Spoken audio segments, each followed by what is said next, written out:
semana passada no Classroom. Vamos lá, ó. Apresentação do começo. Então, ó, nós vamos trabalhar com questões da Unesp. De início vai ser uma questão por professor. Depois, se der tempo, a gente trabalha com mais uma, tá bom? Então, essa daqui, ó, a Fá fez a aula passada. Essa ela vai fazer hoje. Essa a Natália fez a aula passada. E essa, a 4, ela vai fazer hoje. A 5 eu fiz a aula passada. Essa daqui, se der tempo, eu faço hoje depois, porque essa é mais simples. Eu vou fazer essa daqui, ó, tá? Que ela é mais complicadinha, tá bom? Ó, então, caiu no vestibular do ano passado, eu achei muito interessante. Então, ele fala assim, ó. Tá todo mundo vendo aí, né? Belezinha? Ele fala assim, ó. Uma das finalidades... Dá pra ver, né? Ó, obrigada. Ó, uma das finalidades da ciência forense é auxiliar nas investigações relativas à justiça civil ou criminal. Ciência forense, gente, é aquela ciência que estuda os crimes, igual na minha disciplina eletiva que esse ano nós montamos, eu e a Jojo, tá? Foi baseada na ciência forense. Observe uma ideia que pode ser empregada na análise de uma cena de um crime. Uma gota de sangue que cai perfeitamente na vertical, formando um ângulo de 90 graus com a horizontal, deixa uma mancha redonda. À medida que o ângulo de impacto com a horizontal diminui, a mancha fica cada vez mais longa. As ilustrações mostram o alongamento da gota de sangue e a relação trigonométrica envolvendo o ângulo de impacto e suas dimensões. Então, ele fala assim, ó, se a mancha cair em 90 graus, retinha, ela cai redondinha. Agora, conforme vai mudando esse ângulo, de quando a gota de sangue cai no chão, ela vai ficando mais espaçada, ela esparrama, vamos dizer assim, tá? Então, aqui, ó, ele fala assim, considere a coleta de uma amostra de sangue e a tabela trigonométrica apresentada a seguir. Então, aqui, você tem um triângulo retângulo.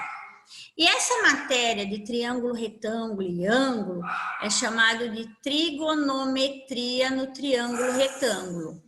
O pessoal do primeiro viu no quarto bimestre, o pessoal do segundo já estudou também, e o pessoal do terceiro também, então é como uma revisão, tá? Então, trigonometria. Metria significa medida, e trigo é ângulo. Então, a gente mistura, a gente estuda os ângulos com as medidas do triângulo. Então, aqui, ó, ele tem o desenho, ó, a gota de sangue caindo, tá? Ao solo. E você tem, quando ela cai, você consegue medir a largura e o comprimento, tá? Formando com essas duas medidas de largura e comprimento um triângulo, tá? E a medida do comprimento e a medida da largura vai depender do ângulo que ela cai no chão, do ângulo que ela faz quando ela chega ao solo, tá? Então, olha que legal, a gota de sangue caiu, então ela tem, quando ela cai, um certo comprimento e uma certa largura, tá? E isso vai depender do ângulo de inclinação que essa gota caiu, tudo bem?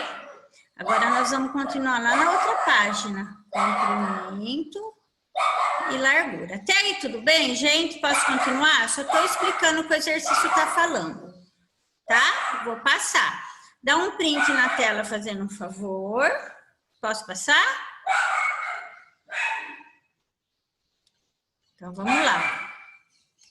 Os cachorros vão ficar quieta, né, gente? Então, a gota de sangue, então, nós temos lá, ó.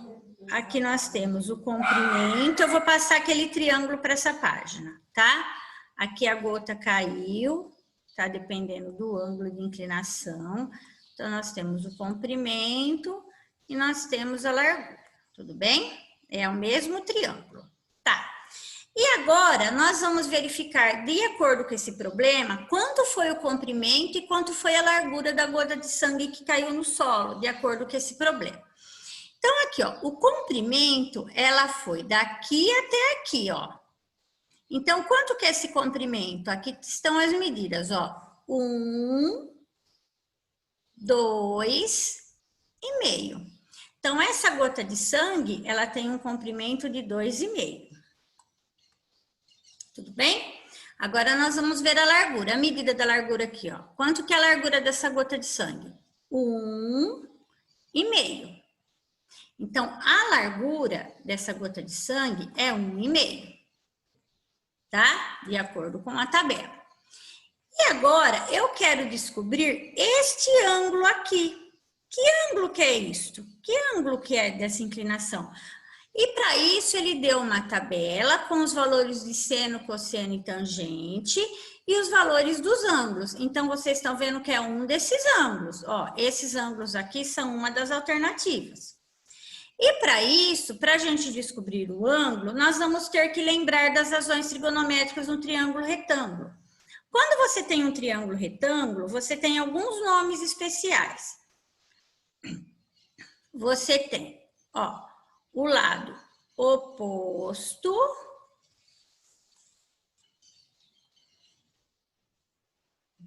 ao ângulo de 90 graus, é chamado de hipotenusa, tá?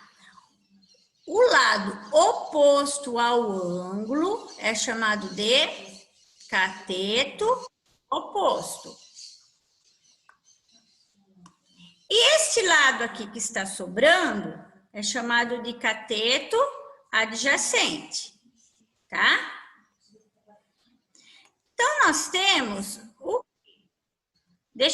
nós temos o quê? Eu só vou admitir 2 pessoas na sala de espera, já vou continuar, tá? Então, nós temos o que nesse problema? Nós temos que a largura é 1,5, que é a medida do cateto oposto. Então, nós temos, ó, o cateto oposto, 1,5. E nós temos a hipotenusa, que é a medida do comprimento, que vale 2,5. Então, hipotenusa, 2,5. Agora, nós vamos lembrar da fórmula do seno, do cosseno e da tangente, para ver qual delas que tem essa relação de oposto e hipotenusa. O pessoal do terceiro lembra que eu cantava uma musiquinha, que é aquela do balão mágico. Então, era assim, ó. Eu sou o seno, oposto e hipotenusa, sou o cosseno, adjacente hipotenusa, sou a tangente e eu vou me apresentar. Cateto oposto por cateto adjacente. Somos as razões trigonométricas. E assim ia, né? Vocês lembram, né? E aí, o que a gente usa? A gente tem as 3 fórmulas. Eu tenho a medida do cateto oposto e da hipotenusa. Qual dessas 3 fórmulas que relaciona oposto e hipotenusa? Ó, o seno, oposto e hipotenusa. Então, é o seno. Porque o cosseno é adjacente, eu não tenho a medida do adjacente, e a tangente eu uso oposto e adjacente, que eu também não tenho. Então, eu tenho que usar o valor a relação trigonométrica do seno, que é o oposto e hipotenusa. Então, vamos lá, ó. O seno vai ser cateto oposto, que vale 1,5, dividido pela hipotenusa, que vale 2,5. Então, agora é só dividir 1,5 por 2,5. Vamos dividir, ó, 1,5 dividido por 2,5. Ó, aqui eu tenho uma casa depois da vírgula, aqui também, então eu posso cortar a vírgula. Então, vai ficar 15 dividido por 25. Quantas vezes o 25 cabe no 15? Nenhuma, porque ele é menor, então ele é maior. Então, vou acrescentar um 0 e um 0, aqui. Agora, quantas vezes o 25 cabe no 150?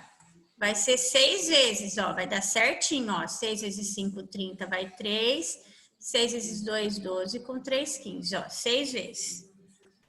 Então, 6 vezes 25, 150. Para 150, nada. Então, dá 0,6. Então, nós vamos olhar na tabela agora e procurar o seno que tem como valor o 0,6. Então, ó, o seno está aqui. Onde que está o 0,6? Aqui. Que valor de ângulo que é? 37 graus. Alternativa A. Gente, eu achei esse exercício fantástico. Vocês entenderam? Tem alguma dúvida? Vou dar um tempinho para vocês printarem a tela. E agora eu vou dar uma resumida para a gente organizar tudo que foi falado, tá? Vamos fechar o exercício. Então, se alguém perdeu alguma coisa, eu vou explicar agora novamente rapidão. Então, a mancha de sangue caiu ao solo, tendo uma largura de 1,5 e um comprimento de 2,5. Beleza?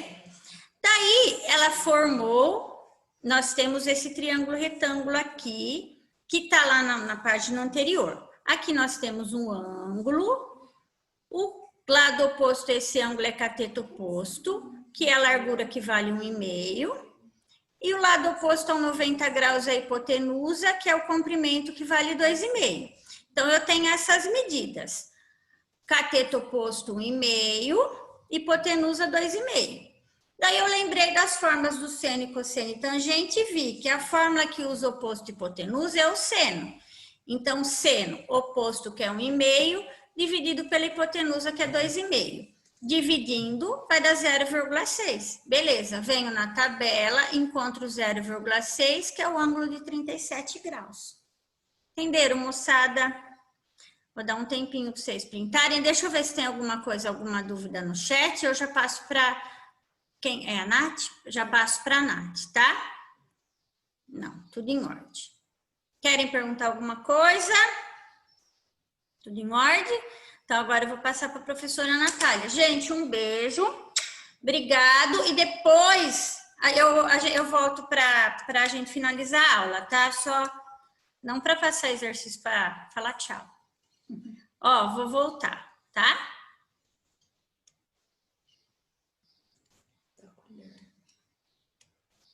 Aí, agora é a professora Nath. Vai falar da colher, depois vem a Fátima, tá?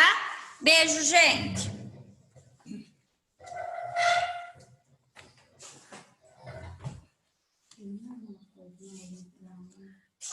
Oi, pessoal, vamos lá.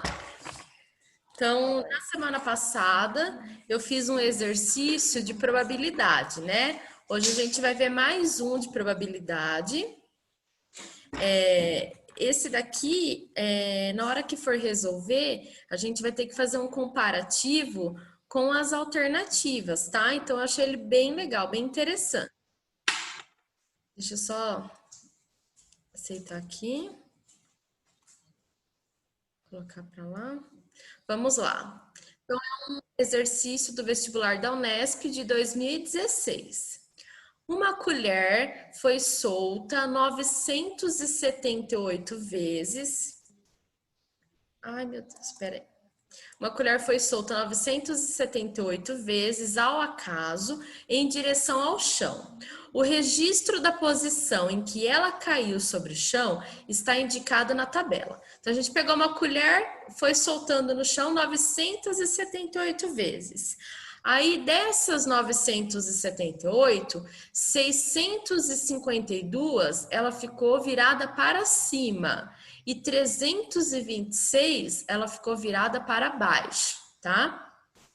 Usando as informações da tabela, é correto concluir que a probabilidade de a colher cair sobre o chão virada para cima é a mesma probabilidade de se obter no lançamento de um dado convencional honesto de 6 faces, um número.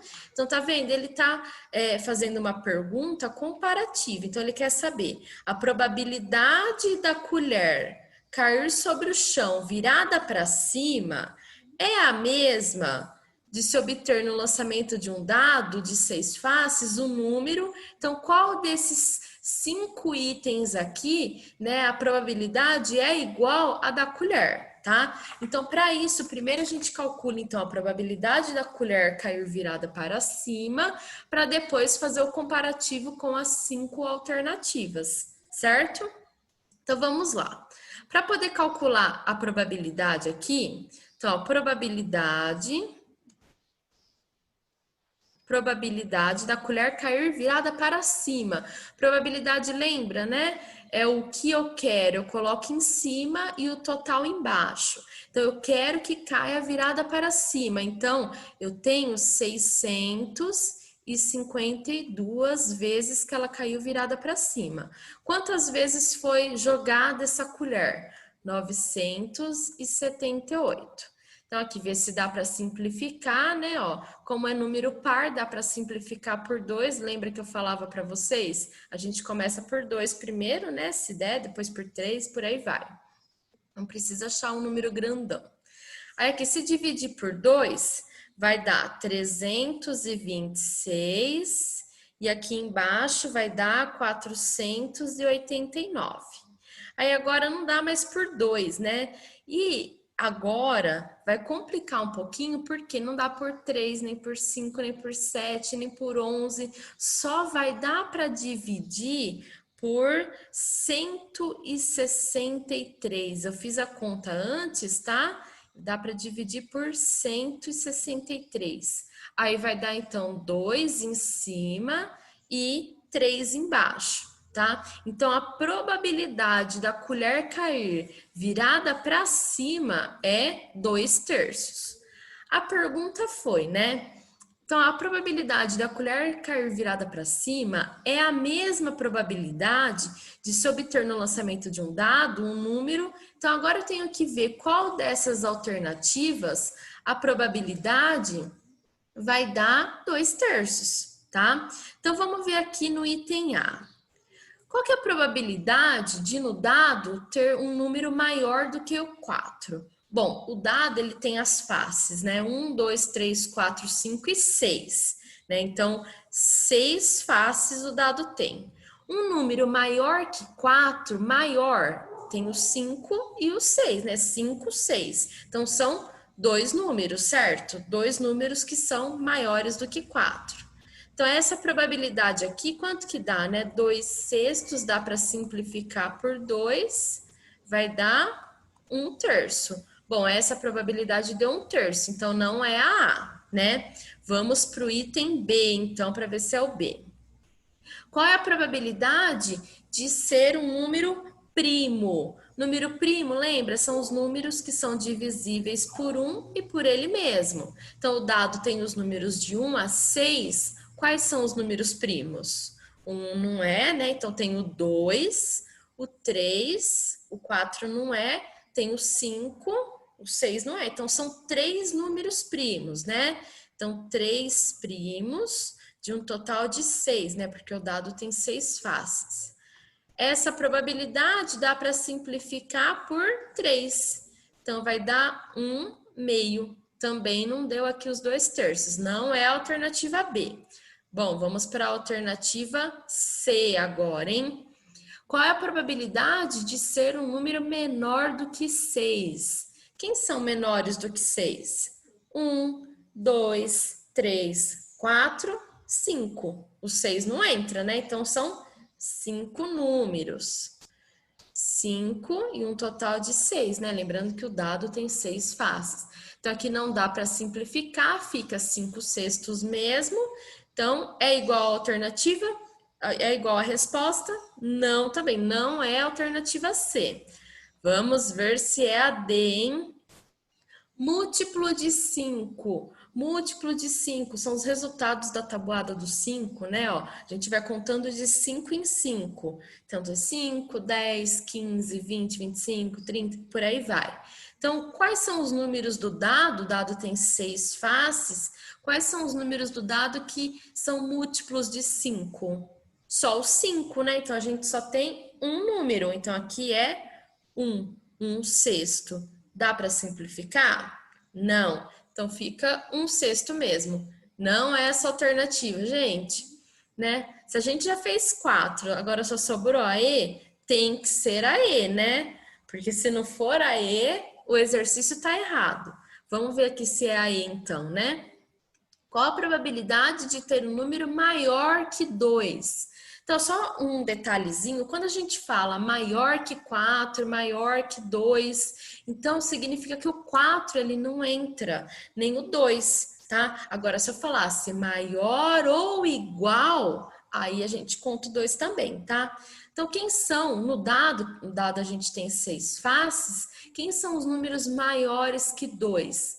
Maior que 2, tem o 3, 4, 5 e 6. Então, a gente tem 4 números, né? Aqui dá para simplificar por quanto? 4 e 6 dá para simplificar por 2. Então, vai dar 2 em cima e 3 embaixo. Olha só, deu igualzinho, né, a probabilidade de cair a colher virada para cima. Então, qual que é a alternativa correta? É a alternativa E. Então, a probabilidade da colher cair sobre o chão virada para cima é a mesma probabilidade de se obter no lançamento de um dado honesto de 6 faces um número maior que 6, tá? Então, vocês viram, né? Esse exercício, então, ele é comparativo, a gente teve que resolver aqui e depois resolver as alternativas para ver qual que dá certo, tá bom? Vocês têm alguma dúvida, quer fazer alguma pergunta em relação a esse exercício? Não? Bom, agora então a professora Fátima vai vir aqui resolver um exercício para vocês. Muito obrigada, gente. Beijo para vocês, viu? Deixa eu voltar para você. A Thalia, que linda que ela aparece na câmera. É a Thalia. Agora eu vou voltar, tá? Eu deixo sempre aqui. Eu deixo sempre uma... Os outros têm vergonha, eu apareço. Mas é legal. Oi, pessoal. Então, agora eu vou fazer um exercício da Unesp, tá? Da primeira fase de 2010, tá? Fazer bem devagar, né? Se alguém tiver dúvida, pode levantar a mãozinha aí, perguntar, participar, tá? Então, o que que fala aqui nesse exercício, nessa questão? Desejo ter para minha aposentadoria R$1 milhão. Então, essa informação aqui, ó, é importante, né? Sempre falo que é bom a gente ir grifando os valores que a gente tem, né, dentro da questão, para a gente ir trabalhando com eles. E aí fala o seguinte aqui, ó. Para isso, faço uma aplicação financeira que rende 1%, então esse 1% também é importante, de juros ao mês. Então, isso é a cada mês. Então, no primeiro momento eu vou lá e deposito uma quantia, depois de um mês eu tenho 1%, no outro mês eu tenho 1% e assim vai. E aí, esse rendimento, ele já está descontado o imposto de renda e as taxas bancárias recorrentes, tá? Desejo me aposentar após 30 anos. Então, ele vai fazer essa aplicação por 30 anos, né? E com aplicações mensais, tá? Fixas e ininterruptas nesse investimento. O valor aproximado em reais, então ele quer saber o valor aqui, ó, em reais, que devo disponibilizar mensalmente, Aí ele traz esse dado aqui e as alternativas. Bom, primeira coisa que eu tenho que observar sempre numa questão são as grandezas que nós estamos trabalhando aqui. Então, nós temos aqui reais, nós temos, né, porcentagem, que é os juros aqui, e nós temos meses e anos. Então, notem que aqui, ó, eu tenho que trabalhar com meses, né? Porque lá no final, ele pede o valor em reais, né? Mensalmente. Então, primeira coisa que eu tenho que me preocupar aqui é transformar esses 30 anos em meses. Então, quantos meses eu vou fazer esse meu rendimento, tá? Então, como que eu faço isso? Eu sei que cada ano eu tenho 12 meses. Então, basta eu pegar lá 12, né? E multiplicar por 30 anos. Eu vou ter isso em meses. Então, aqui dá 0, 3 vezes 2, 6, 3 vezes 1, 3. Então, eu tenho 360 meses para fazer essa aplicação.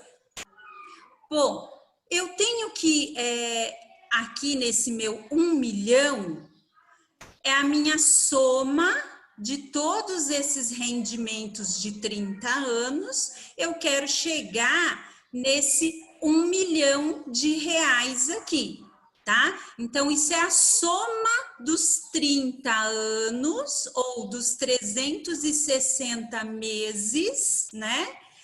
Que vai ser aqui 1 milhão, tá? 1 milhão é a mesma coisa que 10 elevado à sexta, tá? Vamos deixar ele em formato de potência. Toda vez que eu trabalho com potências, eu consigo aí facilitar na hora dos cálculos, tá? Eu sei que 1 milhão eu coloco 1 e depois eu tenho 6 zeros aí na sequência, então é 10 elevado à sexta. Só que eu quero chamar a atenção nessa soma aqui dos 360 meses, tá? Existe um detalhe importante que muitos acabam errando na hora de resolver uma questão dessa no vestibular.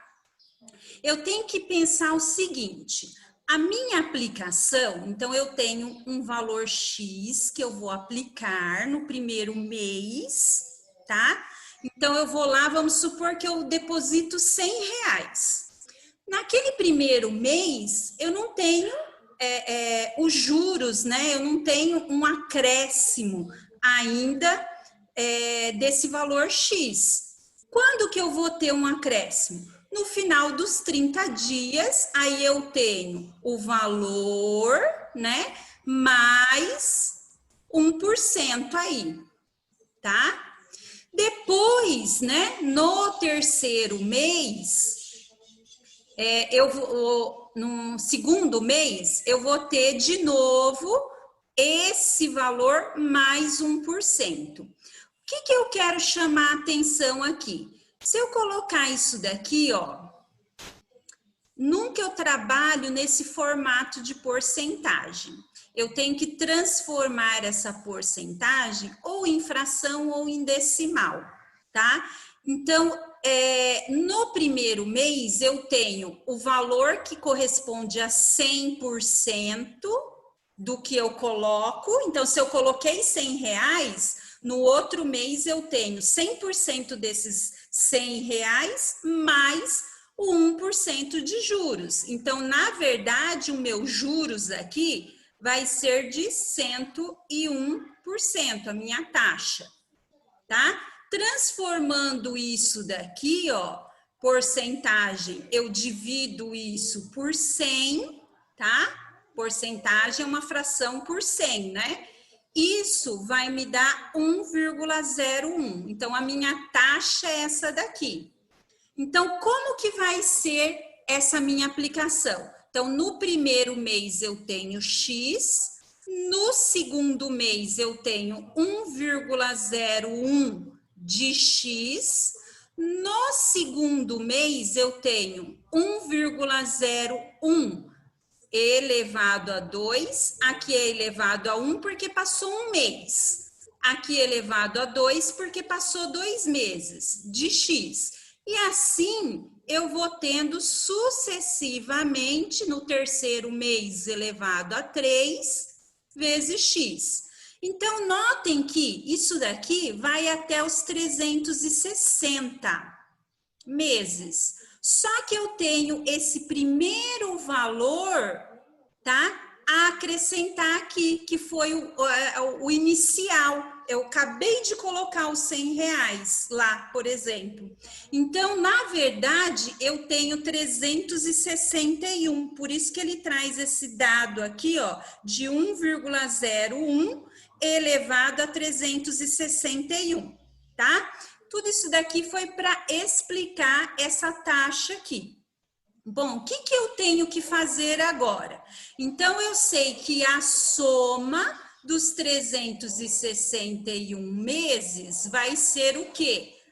A primeira parcela vezes a razão elevado a n menos 1 dividido pela razão menos 1. Isso daqui é a fórmula da PG, da soma de uma PG, tá? O que eu faço agora? Eu substituo todas as informações que eu tenho nessa fórmula. A soma dos 361 é o quanto eu quero ter lá no final, que é o meu 1 milhão, que é esse 10 elevado à sexta. Então, eu tenho 10 elevado à sexta, opa, ai, Caio, acho que eu... Espera aí um pouquinho. Ah, voltou.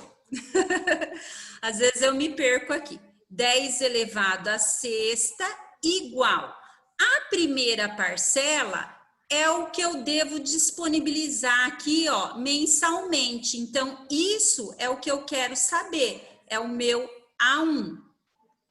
Vezes, bom, a razão aqui, o Q elevado a N, é esse dado que ele trouxe aqui, ó, de 1,01 elevado a 361. Então, isso daqui vai ser 1,01 elevado a 361 meses, menos 1 dividido pela razão que é 1,01 menos 1.